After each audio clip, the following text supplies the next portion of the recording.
Cette salle vous rappelle-t-elle de quelque chose? Sûrement des heures d'attente avant de recevoir un service d'urgence à chaque fois que vous vous rendez dans un hôpital.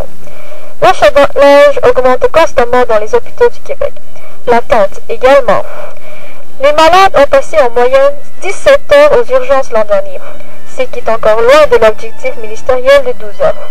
Mais pourquoi est-ce si long? Un manque de médecins. Ça, c'est clair. De plus en plus de médecins travaillent à temps partiel et les départs de plus en plus actifs à la retraite ajoutent à la pénurie actuelle. Il y a des places libres dans les facultés. Pendant ce temps, des centaines de médecins étrangers diplômés hors du Québec et du Canada attendent sans travail. Tout le monde s'excuse et la main sur le cœur explique pourquoi on ne peut pas admettre ces médecins dans nos facultés. Pourquoi un nombre aussi élevé de médecins étrangers reste sur le carreau alors qu'on pourrait les former dès cette année? S'exprime le ministère de la Santé Philippe Couillard.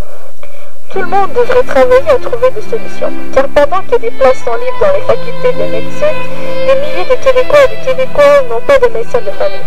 Le temps d'attente pour passer un examen est vraiment long.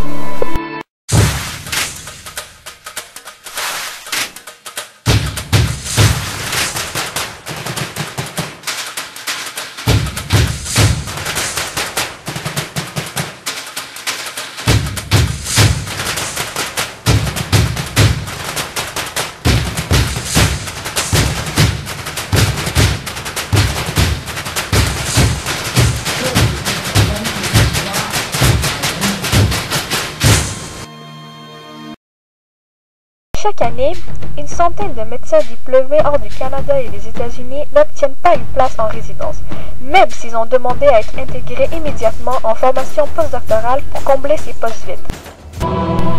Les médias se sont emparés de l'affaire et les réactions ont fusé de toutes parts. On manque de médecins, a-t-on soulevé. Pourquoi ne pas prendre ceux qui sont ici et qui sont prêts à entreprendre la résidence? Malgré les pressions, les facultés de médecine ont maintenu leur position et opposé un refus catégorique à une telle mesure.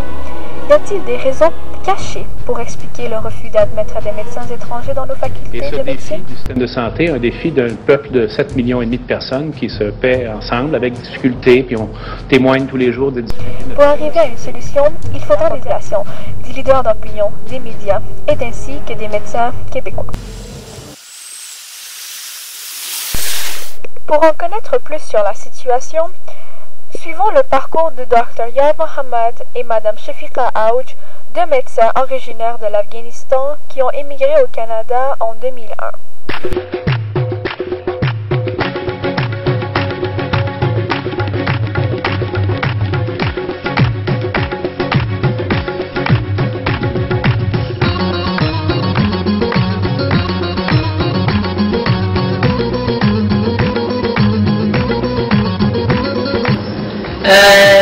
J'ai vraiment passé mon enfance avec beaucoup de plaisir parce qu'elle n'était pas la guerre dans ce moment-là et mon père était médecin dans la vie d'enfant dans une famille.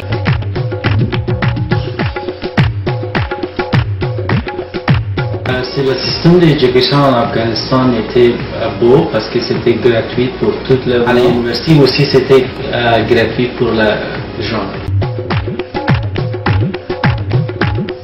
Les 12 ans d'études primaires et secondaires, le jeune doit passer un examen concours pour réussir. Après réussir l'examen, il faut admettre dans l'université, dans la faculté de choix.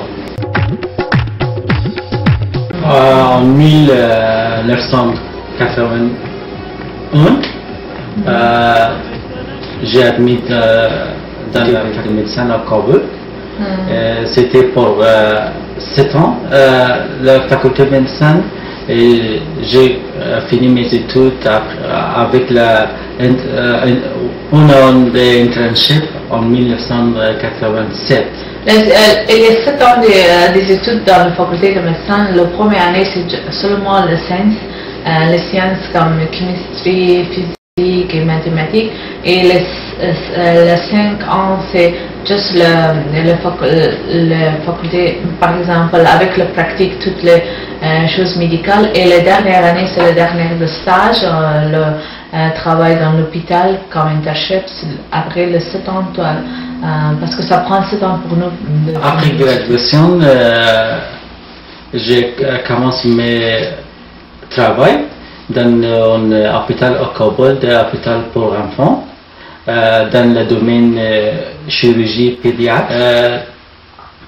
C'était une période de 5 ans pour résidence pour la 5 ans pour être une chirurgie pédiatre. J'ai commencé cette formation, mais après 12 ans, parce que la guerre était augmentée au Kabul, et aussi le gouvernement forçait les médecins pour travailler dans la guerre pour aider les soldats et envoyer de nouveau gratuit pour la guerre, et aussi la sécurité n'était pas assurée. Je dois quitter ma formation de chirurgie pédiatre et je dois quitter mon pays, et je suis allé au Pakistan. En Pakistan, j'ai commencé mon travail dans quelques organisations internationales comme l'Église internationale, aussi c'est le Corps médicaux internationaux, Freedom Medicine et Comité suédois pour l'Afghanistan. Toutes les organisations avaient clinique pour les réfugiés afghans au Pakistan, dans le camp des réfugiés. J'ai travaillé dans le camp des réfugiés, dans la clinique, aussi dans l'hôpital à Peshawar. Pour les réfugiés afghans aussi, c'est pour le peuple pakistanais. Je travaille pendant environ 10 ans comme le médecin de famille au Pakistan pour les réfugiés afghans. Aussi, dernière quelques années, je travaillais comme dans la gestion de santé avec le comité suédois pour l'Afghanistan pour organiser cliniques médicaux dans l'Afghanistan. Parce que le comité suédois avait environ 200 cliniques en Afghanistan.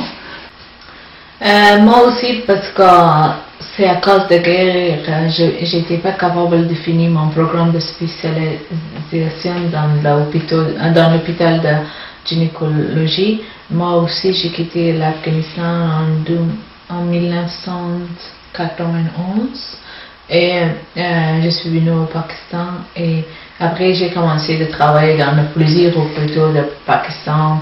Il y a beaucoup d'hôpitaux, l'hôpital de Mercy International Hospital et Corps médicaux internationaux. Corps médicaux internationaux, et aussi j'ai travaillé pour la Freedom Medicine dans la province de Pakistan qui s'appelle Tal Darsaman, et le dernier mois j'ai travaillé pour un hôpital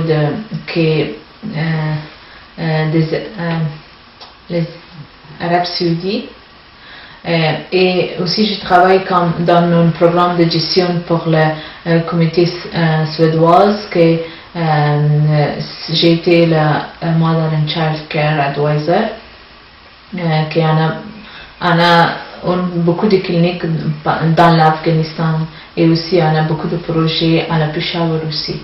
C'est ça, totalement j'ai 13 ans d'expérience de travail comme ça. Contrôlé par la Taliban, elles m'ont menacé et refusé mon accès